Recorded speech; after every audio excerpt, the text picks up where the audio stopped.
Tidak ada di antara kita yang memilih untuk lahir dari rahim siapa, di suku apa, atau dalam strata ekonomi mana.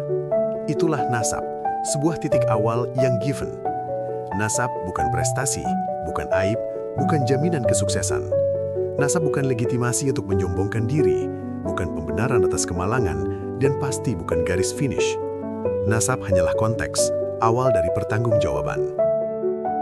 Dari titik inilah perjalanan nasib dimulai. Jika nasab adalah data awal, maka nasib adalah proses dinamis yang menyusulnya.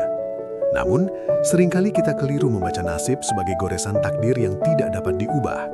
Padahal, jika kita telaah lebih jernih, nasib merupakan chapter awal dari perjalanan yang harus ditulis sendiri.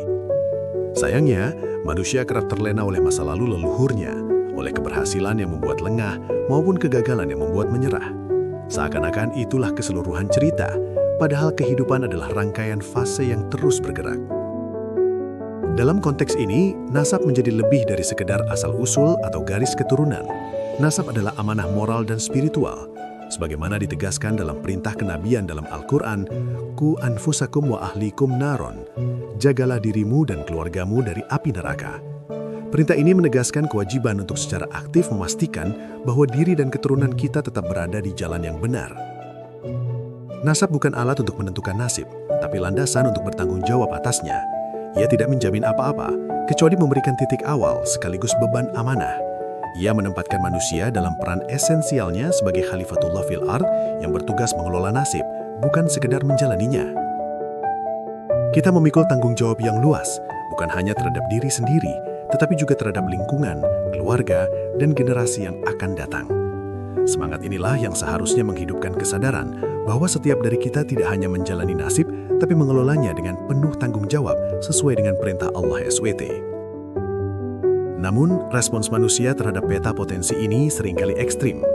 Ada yang membanggakan garis keturunannya hingga lupa berjalan, mengangkat dirinya dengan merendahkan nasab orang lain. Ada pula yang meratapi nasabnya hingga enggan melangkah. Padahal, peta selengkap apapun tidak akan pernah mengantarkan kita ke tujuan jika kita tidak pernah menyalakan mesin kendaraan kehidupan. Dalam Daur seri I bertajuk, "Apa yang perlu direnungkan dari nasib?", Cak Nun menulis, Tuhan bekerja menjalankan takdirnya, memproduksi nasib manusia dan apa saja ciptaannya. Takdir atas angin menghasilkan nasib angin. Pun nasib ayam, sehelai bulu, setetes embun, segundukan kecil gunung, hamparan ruang yang menggendong masyarakat galaksi, apa saja. Yang perlu direnungi adalah perkembangan kerja kerasmu, ketekunan atau kemalasanmu, ketangguhan atau kerapuhan mentalmu, ketenangan atau kegalauan hatimu, pengolahan kecerdasan atau pembodohan akal pikiranmu.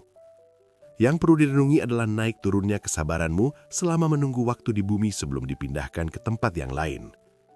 Keteguhan jiwamu menjalani jarak dari awal hingga akhir tugasmu yang ini, supaya kualitas penugasan atasmu meningkat pada era berikutnya sesudah kepastian yang untuk sementara disebut kematian. Pesan ini menjadi fondasi filosofis bagi aktivasi nasib, sebuah proses dinamis yang menolak pasivitas. Di tengah orbit takdir raksasa ciptaan Tuhan, terdapat wilayah otonomi yang dititipkan kepada manusia, ruang untuk bertindak, berpikir dan bertanggung jawab, untuk dikelola secara berdaulat. Inilah esensi dari aktivasi nasib. Ia tidak sekadar mengubah nasib buruk menjadi baik secara materi, ia adalah usaha meningkatkan kualitas diri dalam menjalani tugas di bumi agar layak menerima penugasan yang lebih tinggi di era berikutnya. Yang perlu kita renungi bukan lagi soal mengapa Tuhan memberikan kita nasab ini atau nasib itu, melainkan bagaimana perkembangan kerja keras kita, bagaimana ketangguhan mental kita di hadapan kesulitan, sejauh mana kita mengolah kecerdasan akal agar tidak tumpul oleh kemalasan. Disinilah kaidah manajemen perubahan dalam QS Ar-Ra'd 11 menemukan relevansinya. Allah Subhanahu wa Ta'ala telah menegaskan, sesungguhnya Allah tidak mengubah keadaan sesuatu kaum sehingga mereka mengubah yang tersembunyi dalam nafsiyah atau rahasia terdalam pada diri mereka sendiri. Ayat ini bisa dibaca dari dua sisi makna, spiritual sekaligus material. Toh memang manusia sebagai Khalifatullah yang menjadi mukhatab Al-Quran memang makhluk kontradiktif yang terdiri atas unsur ruh dan jasad, spiritual dan material. Dari sisi spiritual, ayat ini mengisyaratkan perubahan dalam maqamat nafs sebagai prasyarat batin dalam suksesnya perubahan, dari zulumatan menuju nur atau cahaya. Dari sisi material, ayat ini adalah penegasan tentang peran manusia dalam berinteraksi dengan mekanisme qadha dan qadar. Disinilah letak rahasia ikhtiar dan tawakal. Benar bahwa Tuhan menetapkan qadha yang artinya ketetapan mutlaknya. Dengan kata lain, Dia adalah penentu mutlak sekaligus penentu akhir. Namun jangan lupa, Tuhan juga memiliki qadar yang artinya ukurannya. Disinilah Dia memberikan wilayah prerogatif bagi kita untuk melakukan aktivasi dengan memahami dan memenuhi parameter ukuran-ukurannya itu. Keduanya berbeda namun tak terpisahkan. Tidak ada yang dapat melawan qadha dengan qadar, karena cara terbaik mencapai qadha adalah dengan memenuhi qadarnya, alias ikhtiar. Sebagaimana sebaliknya, tidak ada yang dapat mengingkari qadarnya, dengan bertameng di balik qadha dalam bentuk tawakal palsu yang sejatinya adalah kemalasan. Disinilah aktivasi nasib berlaga. Nasib menuntut keterlibatan ego yang terkontrol dan keberanian untuk memposisikan diri di pinggir jurang untuk memicu keluarnya potensi-potensi yang selama ini tertidur. Privilege yang kita miliki, baik itu darah, harta, atau fasilitas, hanyalah modal awal. Tanpa aktivasi, ia hanya akan menjadi potensi stagnan yang dorman. Lambat laun, ia bahkan hanya akan menjadi beban sejarah yang tidak bermakna. Namun penting dicatat bahwa ikhtiar individu tidak cukup jika sistem dunia masih menjadi selubung bagi arsitektur subjugasi dan intervensi. Sistem sosial tidak mendukung.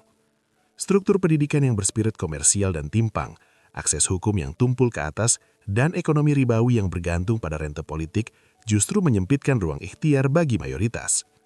Inilah ironi zaman, di mana kita didorong untuk menyalakan mesin, padahal bahan bakar dan bengkel perawatannya dikuasai segelintir orang.